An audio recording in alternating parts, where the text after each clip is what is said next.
Challenge vous est proposé par Cash Assurance.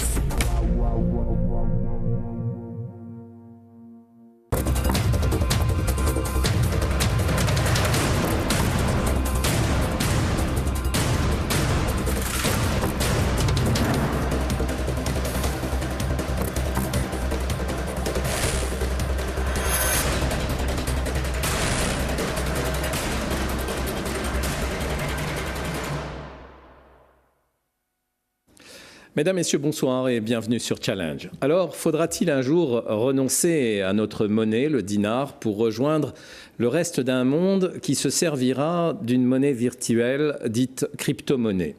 Ce jour peut paraître lointain, voire utopique, et pourtant, beaucoup et de plus en plus y croient et s'en servent pour valider des transactions grâce à une technologie censée les sécuriser, la blockchain. Pour tous ceux qui ne sont pas encore familiers à cela et qui souhaitent en savoir plus, je vous recommande d'écouter et de suivre ce débat avec nos deux invités qui vont tenter de vous clarifier les choses. Fifi Boudjloud, bonsoir. Vous êtes directrice générale d'une entreprise spécialisée dans l'aménagement de surfaces commerciales. Apparemment, aucun lien avec la blockchain et les crypto-monnaies. Je vous ai invité parce que vous avez suivi une formation en trading de crypto-monnaies avec une forte envie d'en faire votre métier, celui de trader professionnel dans cet univers. Mais vous y avez renoncé, vous nous direz pourquoi. Face à vous, Nassim Belwar, bonsoir. Vous êtes, alors vous, on vous présente aujourd'hui comme la référence en technologie blockchain.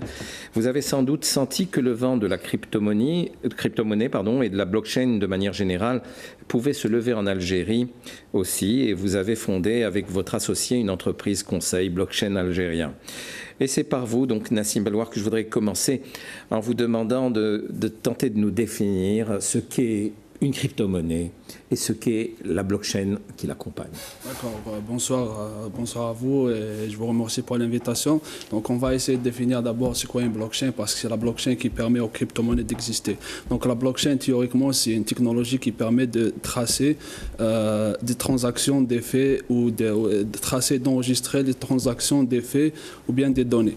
Donc dans le cas des crypto-monnaies, la blockchain elle permet d'être un support pour tracer les échanges qui se font dans le réseau. Donc les crypto-monnaies, c'est des monnaies qui s'échangent entre des particuliers sans organe de régulation ni de contrôle. Mais dans quel but, dans quel objet? Pourquoi? Donc en fait, il faut bien contextualiser. La blockchain est venue en 2008, donc la création c'était en 2008 par Satoshi Nakamoto.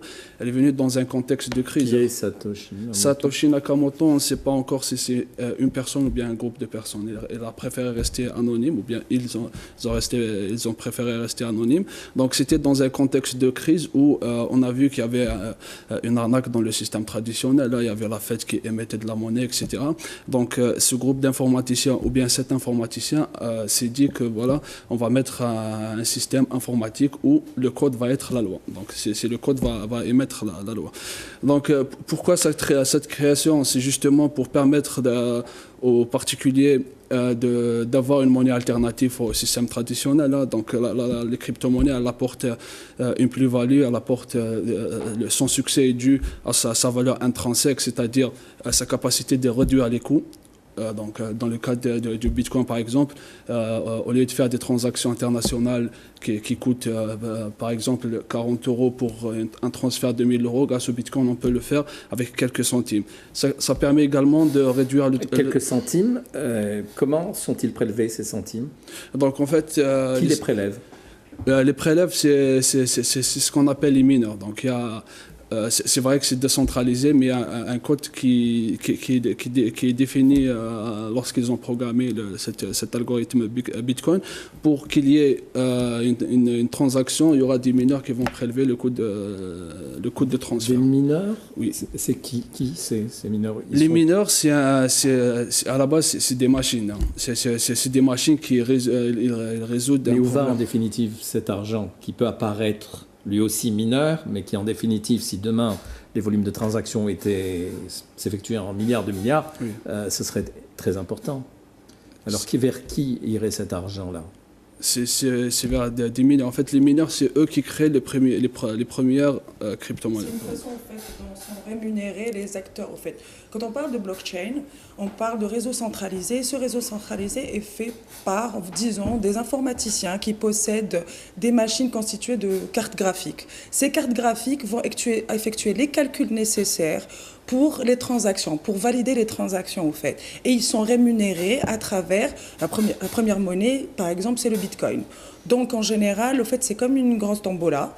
Et toutes les pratiquement, maintenant c'est régulé, c'est de plus en plus régulé parce que le nombre de Bitcoin doit être, il est limité à 22 millions, pas plus que ça.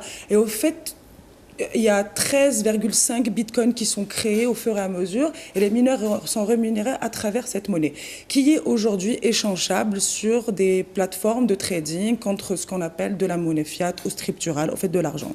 Voilà. C'est un volume de monnaie, vous disiez, qui est limité. Oui, bien sûr, le bitcoin est un volume de monnaie limité, la crypto-monnaie bitcoin, mais les autres crypto-monnaies comme l'Ethereum n'est pas encore limité, non, je pense. C'est pas limité. Si, en fait...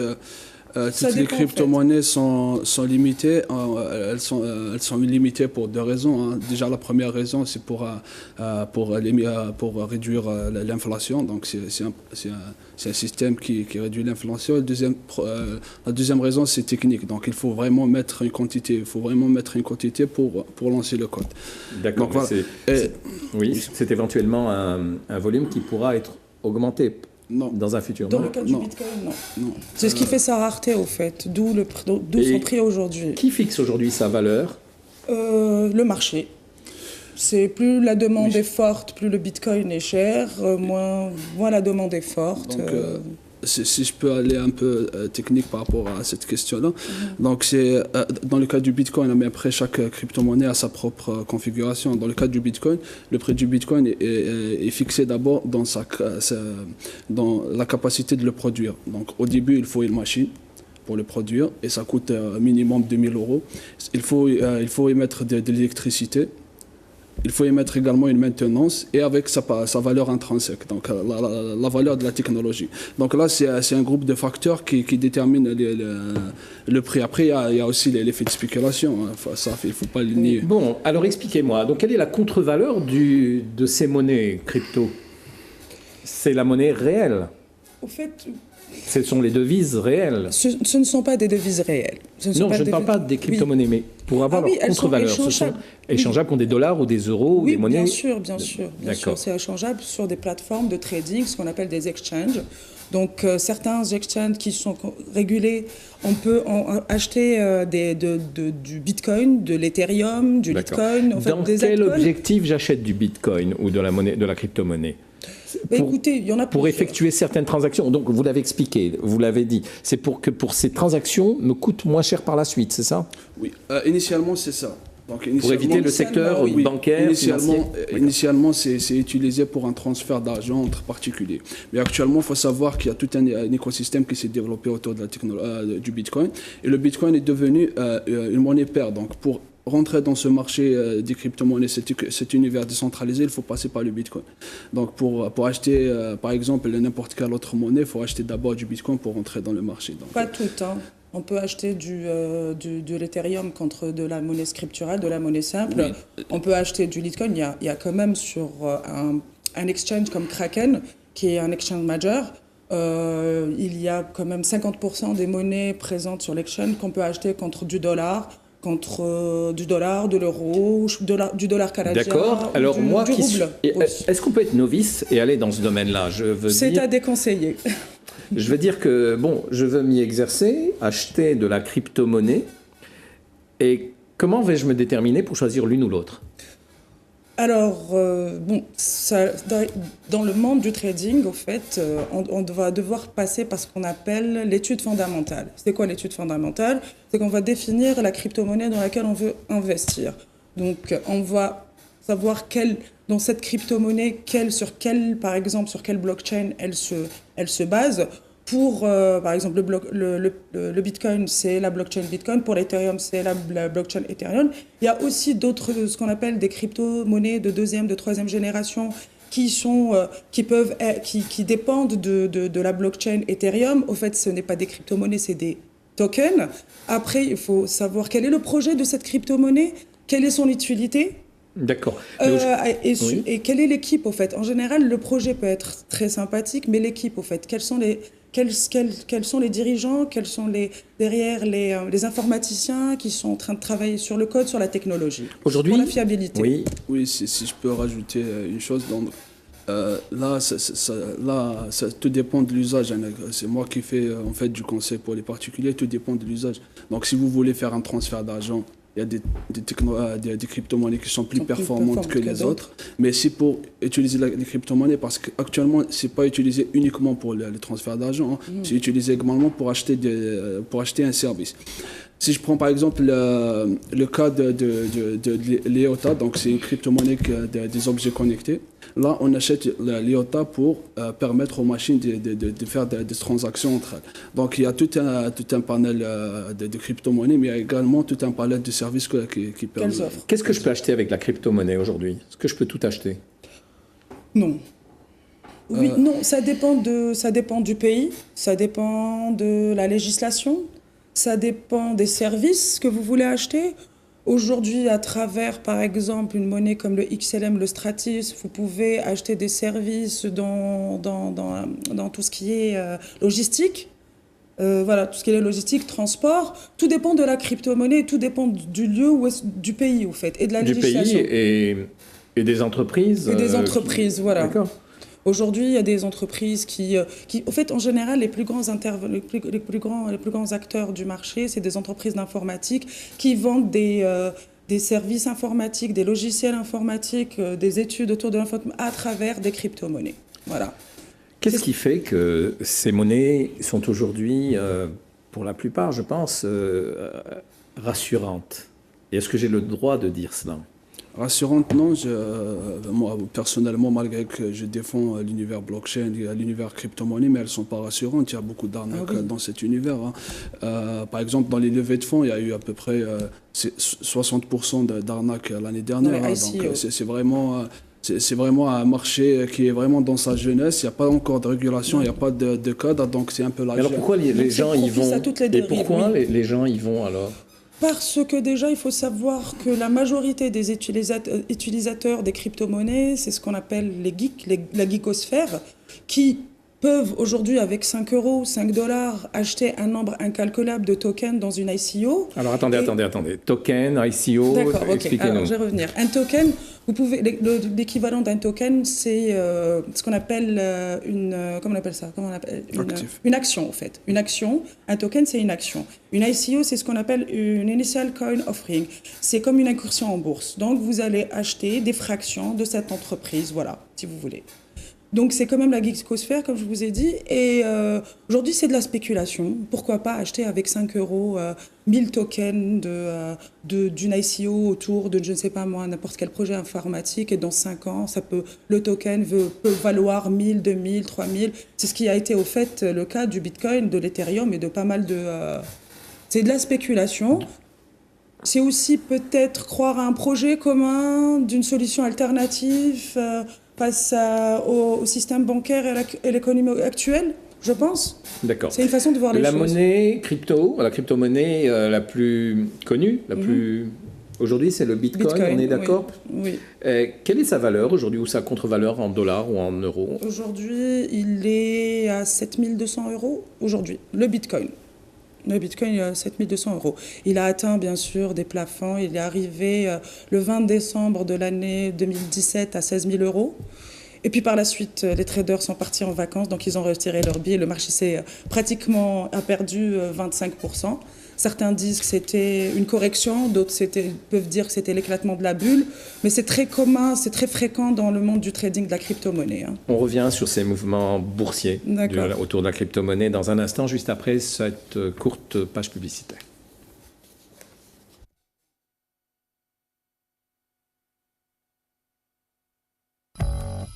Entreprises et particuliers, vous vous posez des questions sur la meilleure façon de couvrir vos biens?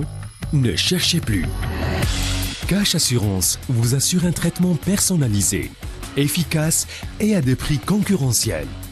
N'hésitez pas, des professionnels sont à votre écoute. Pour plus d'informations, rejoignez-nous sur le site www.cash-assurance.dz. Cash Assurance, votre confiance est notre réussite.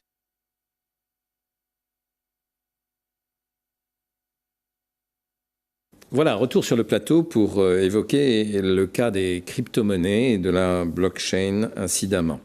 On disait que ces monnaies, évidemment, étaient sujettes à des fluctuations boursières qui peuvent être très importantes, comme il s'en est passé une récemment et qui a fait dégringoler le cours. Ça fait peur, ça? Oui, énormément. C'est ce qu'on appelle un marché très volatile. Donc, il y a des mouvements de capitaux qui sont très importants. Bon, après, la market cap, c'est ce qu'on appelle la valorisation boursière des crypto-monnaies n'est pas énorme. C'est juste 320 milliards de dollars. C'est même pas 1% du produit intérieur brut international. Donc, oui, il y a énormément de fluctuations dans cet écosystème, en fait. Pour quelles raisons? Parce qu'aujourd'hui, il y a le problème de régulation. Il y a aussi énormément de délits d'initiés, ce qu'on appelle des délits d'initiés, c'est-à-dire les patrons de différents exchanges ou de créateurs de crypto-monnaies sont de connivence pour augmenter ou faire chuter le cours de la crypto. Il y a aussi des leaders d'opinion qui interviennent sur Twitter pour donner des informations, parfois des fausses informations. Ça a été le cas de McAfee, qui a été payé par certains dirigeants de crypto-monnaies pour faire pumper des cryptos, comme le Redcoin par exemple. Donc oui, il y a aussi beaucoup d'arnaques, il faut le dire. Hein. Tout ça n'est pas du tout rassurant à mon avis, donc Absolument il faut être un peu fou pour s'y risquer. Oui, bien sûr, il faut avoir le goût du risque, c'est normal.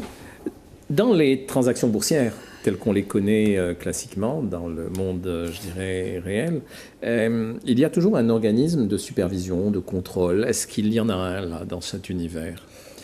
Aujourd'hui, non. D'accord. Autre chose que je voulais vous demander, c'est j'achète de la monnaie virtuelle, de la crypto-monnaie à un moment donné, à un moment où les cours sont bas, et je me retrouve avec, quelques temps plus tard, avec des cours plus hauts, plus forts. Où puis-je revendre ma monnaie pour encaisser réellement, cette fois-ci, de la devise classique? C'est assez facile, là. C'est comme on fait lorsqu'on fait acheter. Donc, il y a une case où on peut faire acheter, genre le Bitcoin, on peut faire vendre et on l'aura. D'accord, mais où puis-je retirer l'argent? C'est sur des plateformes de trading, en fait. Voilà, on a un panel de choix. Donc, il y a ce qu'on appelle les ATM. Ici, en Algérie, on n'a pas. Donc, c'est des distributeurs où on peut retirer de la monnaie fiat contre des crypto-monnaies. On peut également le vendre dans pour des particuliers. Il y a des plateformes qui regroupent les particuliers, par exemple Local Bitcoin, qui font un achat et vente entre particuliers. On peut également le vendre à des exchanges ou bien à des wallets. Donc la majorité de la monnaie existante, qui circulation, est sur des exchanges régulés ou non régulés. Donc Kraken, Coinbase, qui est le plus grand exchange aujourd'hui, qui représente 1,2 million d'utilisateurs. D'accord, et qui m'enverra ma contrepartie en dollars sur un compte classique. Oui, il faut avoir un compte, bien entendu. Il faut avoir un compte, faire une transaction, acheter des crypto-monnaies. Alors, je vais prendre votre exemple. Alors, vous avez voulu vous y exercer, vous y aventurer. Oui, je m'y suis exercée, j'ai fait une formation, je m'y suis bien aventurée.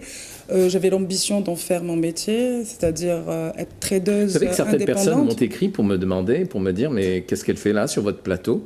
Oui, puis je me rends compte ça ne m'étonne pas. Que vous en êtes une véritable spécialiste. Oui. Mais vous en êtes retirée, par contre. Non, je ne me suis pas retirée. Aujourd'hui, ça représente, on va dire 10 à 15% de mon temps.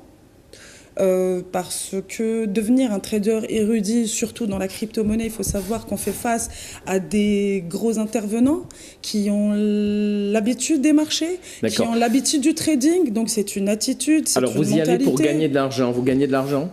J'en ai gagné, oui. J'en ai perdu aussi. D'accord, c'est bien que vous Et disiez, c'est, que vous disiez que vous en avez perdu aussi, parce Oui, que bien vous sûr, savez c'est que normal. la législation algérienne, je Oui. crois, que dit la législation algérienne à La ce sujet? législation algérienne interdit ce genre-là. Aujourd'hui, hein, d'après ce que j'ai pu comprendre, aujourd'hui, les choses ne sont pas très claires. La possession, la détention, l'échange de Je pense crypto-monnaies. que c'est assez clair Mais avec en la fait- loi de finances 2018. Oui. C'est interdit la possession, la vente et l'achat des crypto-monnaies. Mais c'est quand même très difficile à réguler. Et qu'est-ce que vous hein. en pensez, monsieur Bellois? Moi, Je voudrais continuer parce Pardon. que j'aimerais pas être considérée comme une hors-la-loi, déjà. J'aimerais pas me retrouver en prison en sortant d'ici. Alors, l'idée a été qu'on a été un groupe d'amis. On s'est entendu parce que pour trader de la crypto-monnaie, il faut quand même plusieurs têtes, plusieurs cerveaux. Et c'est tous les jours, c'est du day by day. L'analyse fondamentale est hyper rapide parce que tout bouge très vite. Et au fait, on s'est dit, Donc c'est on pas s'est tout le monde qui réunis. peut s'y mettre, aujourd'hui en tout cas. Non, il faut quand même avoir des notions d'économie, des notions enfin, juste Et des être notions un peu d'économie. fou. Fou, non, je ne pense avoir pas. un Peut-être goût très avoir fort une du intelligence risque. supérieure, oui. Mais fou, non. je pense, Et au Ou fait, avoir un goût très fort du risque en tout cas. Oui, oui, il faut avoir le goût du je risque.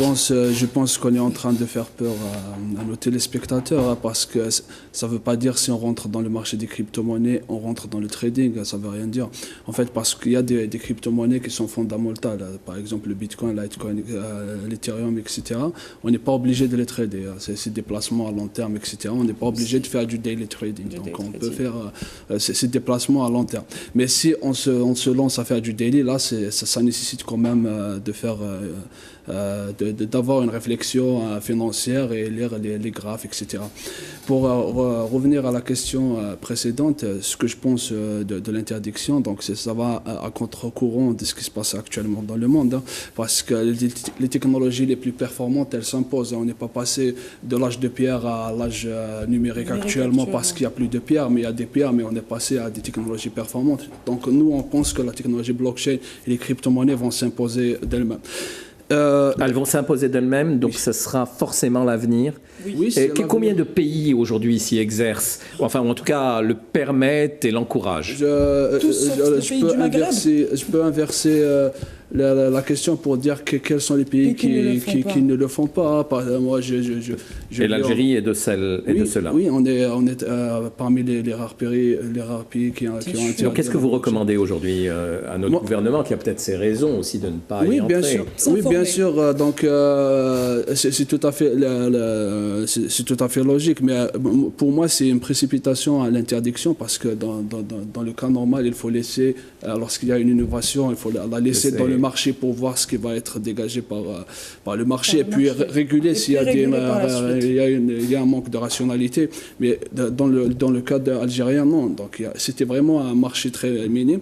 Et actuellement, ça a créé un marché parallèle. On a interdit le Bitcoin en décembre dernier. Et si on fait un bilan actuel, qu'est-ce que ça a changé? Rien. Donc, les gens... Aujourd'hui, vous êtes persuadé qu'il y a beaucoup d'Algériens qui s'y exercent? Oui. Il y a beaucoup d'Algériens. Je n'ai pas les chiffres. Je peux pas avoir les chiffres vu qu'il n'y a pas de plateforme d'exchange algérien pour nous donner des chiffres fiables. Mais je sais qu'il faut juste voir sur les tendances, les trends sur Google ou bien voir l'activité sur les réseaux sociaux, sur Facebook. On peut voir qu'il y a une certaine dynamique des crypto-monnaies en Algérie. Il y a une forte communauté d'informaticiens aussi qui sont très doués, qui, je pense, et à mon sens, s'intéressent énormément à ces technologies et au trading de crypto-monnaies. Il faut savoir également qu'il y a des Algériens à l'échelle internationale qui sont des acteurs, des pionniers dans la technologie blockchain et on peut faire un transfert de technologie très facilement. Je peux citer un projet qui s'appelle le Dether. Dether, c'est des Algériens, c'est deux Algériens qui ont fondé un projet. Qui sont basés où? Ils sont basés en France. Donc, ils sont basés en France. Et ils ont une crypto-monnaie qui est Dether. Ils ont c'est genre d'ATM, mais... Vous n'avez pas d'intérêt dans cette compagnie? Non, j'ai aucun intérêt. Non, je parle vu que c'est des Algériens, donc pas du tout. Donc, c'est pas un intérêt national. C'est un intérêt national, mais je ne les connais pas vraiment personnellement. On s'est rencontrés une fois, mais... Très bien, et donc c'est une plateforme intéressante. Exactement, c'est un projet qui peut révolutionner le monde et j'ai parlé avec eux. Ils ont vraiment un intérêt pour investir en Algérie, pour faire un transfert de technologie, mais le cadre légal ne le permet pas. D'accord, alors, oui. Alors que le pays est vraiment propice. Donc, il y a Pourquoi il est propice, le pays? Le pays est propice parce qu'on a quand même beaucoup d'informaticiens qui sont très doués. Il y a aussi le fait qu'on ait une énergie qui ne soit pas très chère. Et pour le mining de crypto-monnaies, c'est juste une aubaine. Et puis aussi, ça empêche l'éclosion d'un écosystème qui peut créer de l'emploi, créer des entreprises et apporter une énorme plus-value à la jeunesse algérienne aujourd'hui. Vous m'avez dit pourquoi vous avez abandonné? Oh non, je n'ai pas abandonné au fait. Donc je fais ça en parallèle, 15% de mon temps en parallèle. Non, je n'ai pas abandonné. D'accord, j'aimerais C'est très difficile de vivre du trading les premières années où on commence. En annonçant la thématique de cette émission, Chanez m'a écrit sur Facebook. Elle dit « J'ai commencé à investir dans le Bitcoin et Ethereum il y a presque un mois sur le site Bitpanda, recommandé par un ami. Pour le moment, j'utilise le wallet de ce site web, mais on m'a expliqué que je devais avoir mon propre wallet sur mon PC, car en cas de piratage, je perdais tout. Je souhaiterais connaître l'avis de vos invités. » Voilà, je transmets. Bon, pour répondre à la question...